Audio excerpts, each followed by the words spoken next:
بالله من الشیطان الرجیم بسم الله الرحمن الرحیم قدرمند کتونکو میر جمشید یم او دا وخت کم دی زه پس لینوخر کې دا اکوړه خټک دارالعلوم حقانیت مخامخ چې کم دی موجود یم زه په هغه ځای کې موجود یم چې کم دی کې پرون مازیګر چې کم دی یو سانحه را پېښه شوې وه چې د لوجې نه چې کم دی نو 3 کسان د دې دنیا نه رخصت شوي چې یو نوم چې کم دی نو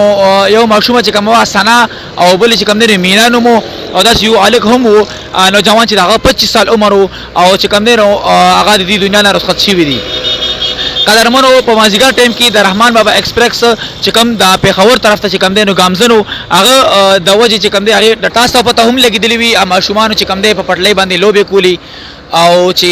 د ریلګاډي رحمان بابا ایکسپریس کوم د پیښور طرف ته ګامزنو نو هغه چې کوم دی نو را روانو او پېښور طرف ته او په دای کې یو نوجوان چې دغه نوم عدنانو نو هغه عدنان چې کوم دی نو دا ماشومان بچکول چې دغه د وجې نه خپل هم چې کوم دی نو دا شهید شو. الله دې درجات بلند کی الله دې عدنان بھائی ته جنت فردوس کې اعلی مقام ورکي. قدرمنو څومره هم خلکو ته دا خواسته چې مهرباني وکړي چې دا